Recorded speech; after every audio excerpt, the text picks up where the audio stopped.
Ogni anno in Italia sprechiamo una marea di cibo, ma tipo che tra filiera produttiva e consumatore finale sprechiamo miliardi di euro, miliardi.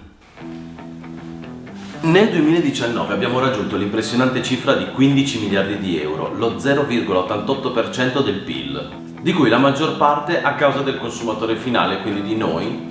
Vuoi perché compriamo troppo, vuoi perché cuciniamo troppo, vuoi perché dovremmo imparare a mangiare meglio e quindi ad avere una migliore educazione alimentare. Nel 2020, complice la pandemia, questo trend è sceso del 12%, che è sicuramente tanto e fa ben sperare per il futuro. I più anziani di noi ricorderanno quando i nostri genitori da bambini ci insinuavano il senso di colpa dicendoti: mangia, guarda che poi ci sono i bambini in Africa che muoiono di fame. A parte che non c'è bisogno di andare fino in Africa, e poi quello che mangio io mica se lo può mangiare il bambino africano, ma su questo ci dà un parere una persona che ho intervistato che vediamo tra poco. Dovremmo piuttosto fare attenzione a consumare più responsabilmente e a migliorare la nostra educazione alimentare, soprattutto anche quando facciamo la spesa, facendo attenzione all'origine dei prodotti che non vengono magari dall'altra parte del mondo, anche perché tutto ciò incide anche sul clima, che immaginate producendo e trasportando quello che poi noi andiamo a comprare, quanta CO2 viene generata, e sappiamo che poi questo incide sul clima e sulla nostra casa chiamata terra. E a proposito di bambini che muoiono di fame, come dicevo, ho intervistato una persona che stimo tantissimo, ammette un raccomandato, ora vi spiego perché, e che da ormai 12 anni ha lasciato l'Italia per andare dall'altra parte del mondo ad aiutare chi ha più bisogno. Si chiama Don Giuseppe Luigi Spiga, è un sacerdote ed è mio fratello, per questo dicevo che è raccomandato. Buongiorno Don Giuseppe. Buonasera. Buonasera per noi, perché da noi sono le 19:51, da lui sono le 14:51. Chi sei e cosa fai? E da quanto sei lì e cosa fai in Brasile? Sono Don Giuseppe Spiga, sono sacerdote da 23 anni quasi e da 12 anni sono missionario Fidei Donum nella diocesi di Cagliari, nella diocesi di Viana, quindi inviato a questa chiesa del nord-est del Brasile, nello stato del Maranhão. Sono rettore del seminario maggiore. In Brasile si spreca tanto cibo come succede nei paesi, diciamo, ricchi, perché poi nei paesi ricchi se ne spreca di più, in quelli che sono in via di sviluppo se ne spreca tendenzialmente meno. Cominciamo a dire che il Brasile è un continente, quindi è fatto di un paese ricco e di un paese poverissimo. Ci sono contrasti grandissimi tra una fascia di popolazione di fatto ricchissima e una fascia di popolazione molto molto molto povera. Gli sprechi io penso ci siano da tutte le parti, soprattutto dove ci sono le grandi catene alimentari, dove c'è un po' più di benessere. Anche qui in Brasile ci sono naturalmente gli sprechi, magari nei villaggi dove la gente alleva anche un po' di animaletti per la propria sussistenza, come galline, come maiali, come anatre. Magari quello che rimane è dato in pasto a questi animali e quindi tutto sommato non è che si spreca, è recuperato in qualche modo, però sicuramente ci sono sprechi anche nel Maranhão, che è uno dei paesi, meglio degli stati più poveri del Brasile. Naturalmente c'è anche la parte di vita, diciamo, occidentalizzata, dove naturalmente gli sprechi ci sono e come. Quando eravamo piccoli c'erano i genitori che dicevano: mangialo perché se ci sono i bambini in Africa che muoiono di fame. Secondo te aveva senso questa minaccia, questa insinuazione nel senso di colpa? Visto che il bambino africano comunque non è che potesse mangiarsi quello che lasciavi tu. È vero, non poteva mangiarsi quello che lasciavo io, però io penso fosse un modo per sensibilizzare e far crescere con una certa sensibilità verso il cibo i bambini, nel senso che è vero che se io non lo mangio lui non lo mangerà mai, ma mi fa pensare che io comunque sono un privilegiato perché sono nato in una parte del mondo senza meritarlo, in una parte del mondo in cui posso cibarmi bene tutti i giorni, mentre un'altra persona più sfortunata di me, nascendo in una parte del mondo più povera, non potrà mangiare mai. come io mangio e evita di sprecare. Cosa fai con i tuoi ragazzi per aiutare chi appunto ha meno? In questo caso parliamo di cibo, ma in generale, ecco.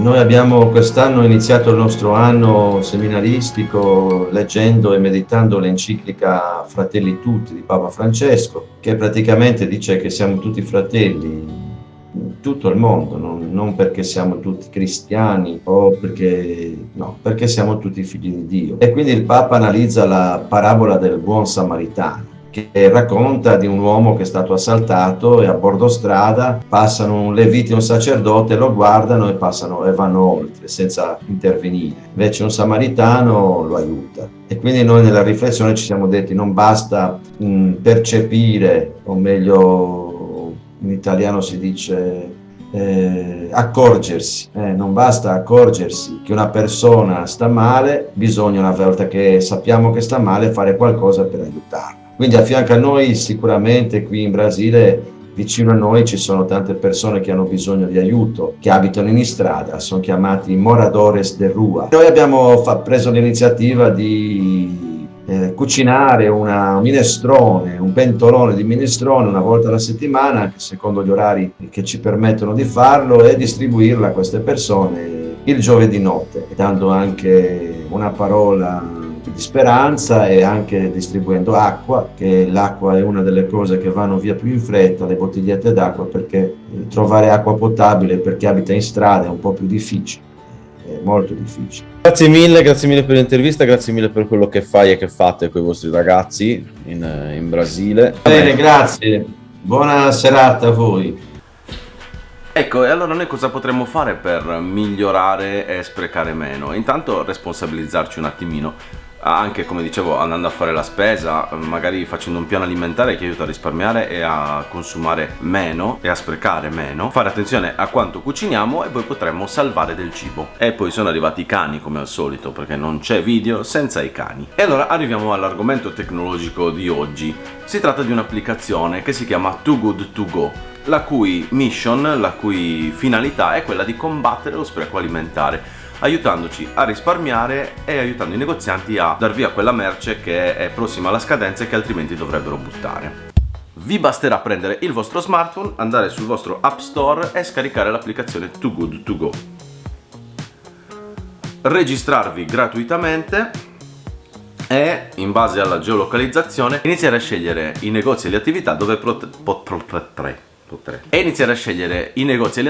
potrete appunto acquistare tramite Too Good To Go. Ci sono supermercati, ci sono panifici, bar, negozi senza glutine, ci sono ristoranti, pasticcerie. Bisogna fare attenzione perché vanno abbastanza a ruba le Magic Box, così si chiamano le bustine che contengono i prodotti. Potrete spendere poco, cibarvi e dare una mano al nostro pianeta, e anzi potreste comprare una Magic Box non direttamente per voi ma per qualcuno che sapete avere bisogno di una mano, soprattutto in questo periodo in cui in tanti magari hanno perso il lavoro, oppure per un homeless, per un abitante di strada, e donare a lui, se è del cibo confezionato, la Magic Box. In questo modo riuscirete a fare due buone azioni: aiutare il pianeta e aiutare qualcuno che ne ha davvero bisogno. Il mio sacchetto di prima era appunto una Magic Box. Se vi portate il vostro sacchetto è meglio, aiuterete ancora di più il pianeta. Io nello specifico sono stato in un negozio senza glutine, l'ho preso qualche giorno fa. La cosa bella è che abbiamo salvato del cibo. Per te in questo caso, perché abbiamo unito l'utile al dilettevole mentre Ginevra continua a urlare. E di solito ci sono 3 prodotti che poi, come dicevo, sono prossimi alla scadenza. I prodotti che trovate dentro la Magic Box sono una sorpresa, non potete scegliere che cosa trovarci dentro. Di solito si tratta di 3 prodotti. Ci sono anche dei ristoranti che sfruttano questo servizio per magari fare delle schiscette, come si chiamano a Milano, per fare dei pranzi da portar via con 3 pietanze diverse che magari sono state appunto cucinate in eccedenza. In questi giorni, come dicevo, ne ho ritirata una in un'attività commerciale e mi sono permesso, lo so, non è carino, però ho registrato di nascosto quello che mi ha detto il negoziante, perché gli ho voluto chiedere come si trovava col servizio.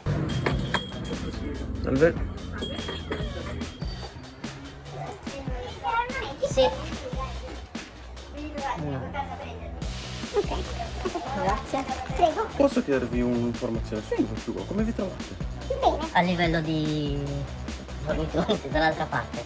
No, bene. Bene, vi permette di salvare un po' di... Sì, di cibo, certo. Curiosità mia, ha pagato una FIA per o prendono una percentuale da quello che... No, secondo me prendono una percentuale da Non quello che quando paga il segue mio cliente. figlio, Ah, ok. Però no, secondo me prendono una percentuale. Da Una quello che minima paga. parte. Cioè proprio una scemata, come mi dice mio figlio. Ecco, quindi se siete dei commercianti sappiate che non dovete neanche pagare una fee di iscrizione all'azienda, Too Good To Go, cosa che io sinceramente pensavo ci fosse. E quindi è un aiuto doppio, non avete neanche degli oneri verso questa azienda e vi permette anche di farvi conoscere ad un nuovo pubblico che magari non vi conosceva. A me è successo per diverse attività commerciali. A condividere, a parlare di questa applicazione, di questo servizio, io non ci guadagno niente in termini economici, ma è uno di quei progetti che credo valga la pena di condividere. Sentivo di voler condividere con voi perché è un servizio che ci può far risparmiare, che può far risparmiare anche chi vende, quindi che siate consumatori o negozianti, può far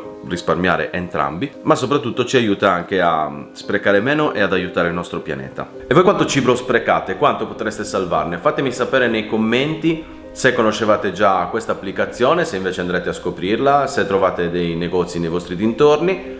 Se il video vi è piaciuto mettete un like, prima di andare a scaricare l'app mi raccomando iscrivetevi al canale e noi come al solito ci vediamo al prossimo video. Ciao! Iscrivetevi al canale No Panic perché è molto bello.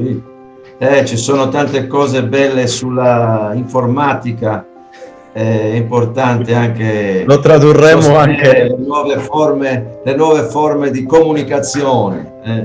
Viva! Vabbè. E le dubbio, spegni e riaccendi.